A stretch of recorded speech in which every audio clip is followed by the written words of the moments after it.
Hey, what's up, Keyholders, and thanks for tuning in to this part 2 of the February 18th, 2026 haul. It just got a little heavier, and we went to a new comic book store called King's Cash. They are in North Central Austin. If you're in the 512, you should definitely check out this spot.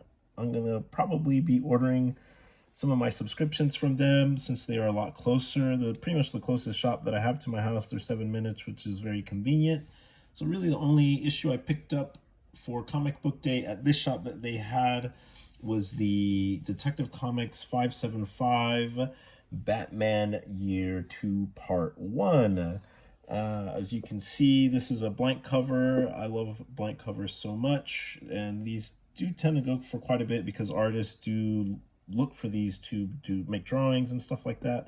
So these generally tend to have a better resale than just a standard cover. So not financial advice, but I recommend picking some up if you ever do see them, especially if it's a popular book. It's a good thing to have. This issue covers the Year 2, which is a sequel to the Batman Year 1 by Frank Miller and Mazzucchelli, which is a very well-known comic book. This is pretty much in the same timeline. So this picks up where this left off, but it has a very different tone of writing style and the art. So, even though in the timeline it's the same, it doesn't really feel like it has the same continuity. But with that being said, this comic book stands on its own right, which it really is an amazing series. I do like it. There are some kind of goofy things. This came out in 1987, the year I was born. It's a great time to be in the comics, as you can see who watches The Watchmen. We had some very amazing comics to be reading back in the day. It was the year I was born, so all this was happening while I was just a baby.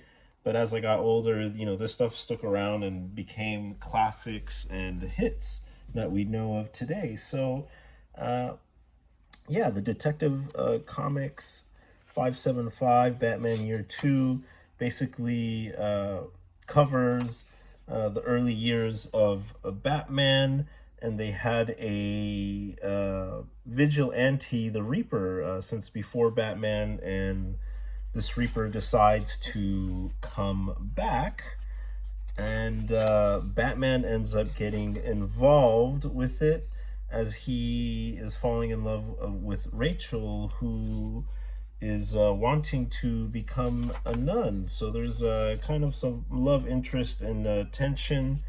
Leslie Tompkins introduced Rachel to Bruce and kind of serves as a surrogate mother in this issue, which I really do like. Here we have the Reaper coming in just this amazing costume. Mask of the Phantasm is kind of loosely based off of this, or kind of, I guess, took inspiration. There is a sequel to this if you do want to check it out, but this is more of the popular one.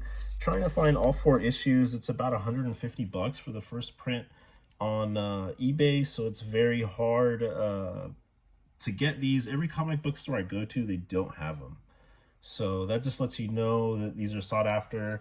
I'm probably going to go back and get the foil cover because it just looks so good, and I'm just kind of kicking myself in the foot. So I'm actually, after this video, I think I'm going to head back and pick one up because I really do like this series.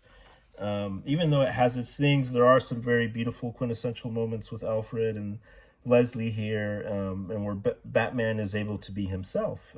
So there's a lot of cool things, and also this series kind of kicks off Todd McFarlane's career. He does the covers and I believe the last issue, and then also jumping into the annual. And speaking of 1987 being such a great year for comic books, we have the annual of that year for Batman, written by Alan Moore, which is one of my favorite annuals about Clayface. It is just such a good read. and you really feel sorry for Clayface. It's such a weird, quirky thing that he falls in love with this mannequin, and it's just crazy. You wouldn't think it works, but it's just so good, and you actually get inside of Clayface's mind and just how he thinks, and it just totally works in a weird and quirky way. But definitely one of my favorites. Annual Batman issue number 11 from 1987. But going back to Todd McFarlane, it allows him to showcase his talents before he goes on to Spawn and some of the Spider-Mans that he's known for. And the suit I think is really cool. I do like the Reaper's getup, but in some frames it may look kind of weird and cheesy. But here, as you see, Batman is escaping and barely makes it back alive, where they have to attend to him. And this is still kind of Batman early on, and kind of ends in that cliffhanger with him holding the gun and deciding to change his no-kill rule. So, that alone just brings a lot of controversy. And this is the gun that was used to kill his parents, and which is also the gun that we see in the cover. So that's the whole reason behind all of this. So it's kind of a hot take. It's very, different. So far I'm liking it. I'm gonna go ahead and binge the rest of the series digitally. I hate doing that, but it did captivate me and get me into it. So now I'm hooked, and hoping I can get more of these reprints as they come out. And I think this is the only blank cover that they have, so I'll probably just end up getting the foils of the 4 set and try to get a original first print. I'm just gonna have to spend $150 for that. But there you have it, Batman Year 2 Part 1. Moving on to catching up on the Absolute Universe with Wonder Woman. Now, this is issue 6 and 5. These are not in order, but it's okay. Issue 5 is basically the final part of Part 5 of 5, The Last Amazon, which is basically what kicks off this series in issue 1, 2, 3, and 4. I guess I'm missing 3 and 4, so now I have 5. This is a second print, so yeah, I was actually pretty lucky to get that, and so is this one. This one is going for quite a lot.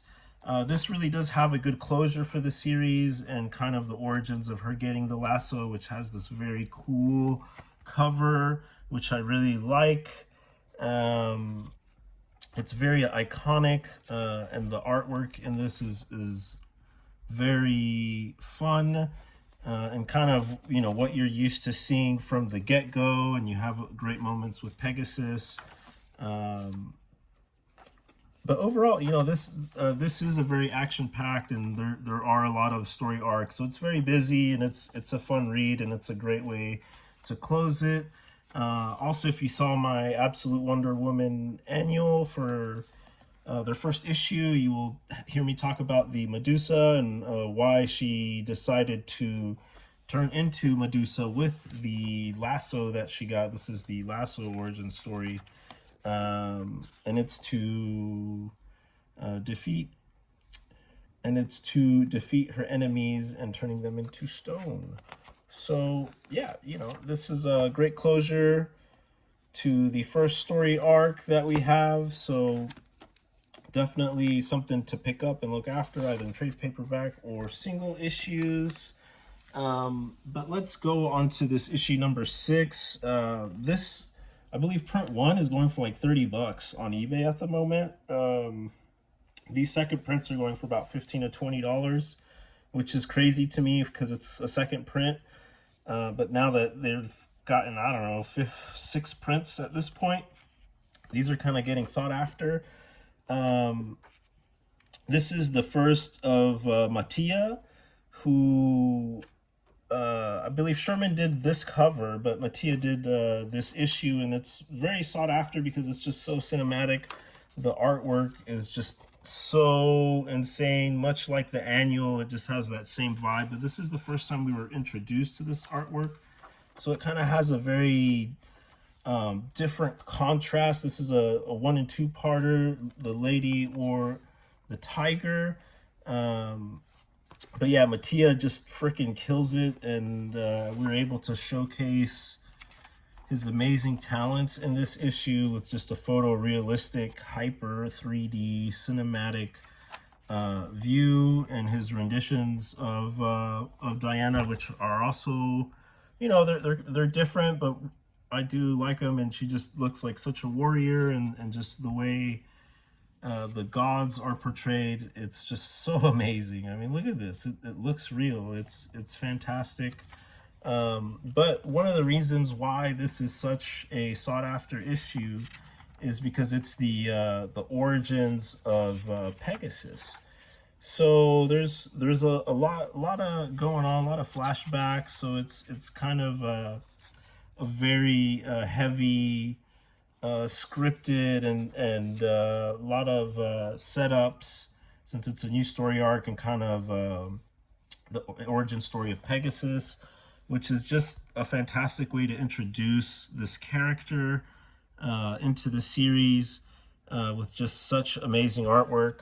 So I totally get it. You know, I can see why people are really going after this series. The Basilisk, this is such a crazy fight here. And once again, just, you know, the gods and the creatures by Mattia are just so extraordinary, and it's a cool issue, man. You're definitely up for a lot, and definitely with some great cliffhangers that lead into the next issue. So yeah, check out issue number 6 if you haven't already. I'm gonna start looking for number 7 and see if I can get a copy down. And then moving on to Absolute Manhunter number 4. We've covered this one in previous videos, and it's basically Dennis Camp and Javier Rodriguez. It's their masterpiece. You know, issue 4, this is the Heat Wave story arc. So there's a lot going on, and it kind of sets it up for the 5th issue, which is also a very popular and expensive a story as well. But yeah, we end up in the blackout cliffhanger, and once again, one of my favorite panels of 2025 comic books. Javier Rodriguez is just phenomenal with his artwork and his colors. Nobody's doing this kind of work in the industry, and just such a colorful and beautiful way. So definitely check this out. First print, very happy to add this. I am, as you can see, it has like a lot of waves and wrinkles. I have one in the press right now. Maybe I'll post some pictures on my Twitter, Minted Key, before and after, so you guys can check it out. Why it's important to clean and press your comics so they look crisp and clean, especially if you want to send it in for grading. Moving on to the Grail reprint, which I already have a copy of, but we're going to finish the haul with it. And it's the Detective Comics 880 foil 2005. They did do a Virgin foil, I believe, a couple of years ago. But this book, the first print is going for, I believe, $100 to $200, depending on the condition and if it's CGC graded. But this is a classic Joker story, written by Zack Snyder, and then the artwork by Jock, which is, if you're into the Absolute Batmans, you know they did an amazing issue number 15. Be sure to check out my haul on that over the holidays of last year. But this one was so clean, and what I love about King's Cash is they, as soon as they receive their comic books, they bag them, you know, like, and it's just so important. You know, a lot of comic book shops don't do that, and I know especially the bigger ones, it's just hard, it's impossible. You'd be going through baggies like crazy. But you know, this is a super NM copy, and you know, I was kind of bummed I didn't get a second one, and Austin Books and Comics had one for a while, but it was kind of beat up. So I never bothered to look at it, but I saw this since it was my first time into King's Cash, and I just had to pick it up. So I have two. I think I'm going to send both of my copies to CGC. I think they're both in good enough condition. I will clean and do a heat press on these, but you have to do like 120 Fahrenheit and not for very much time. And then usually I leave it in the cold press for a lot longer than usual, like a couple days maybe. Yeah, and usually they come out pretty good, but this is just in really good shape. And I want, you know, both of my copies, since they're so nice, to be archived and graded. So I will be sending these in, and we will do a video on that. So that covers our part 2 haul. Thank you so much for tuning in. Like and subscribe. Please share. Catch me on Twitter. Would love to meet you. Keep stacking, and we will catch you on the next one. Cheers, guys.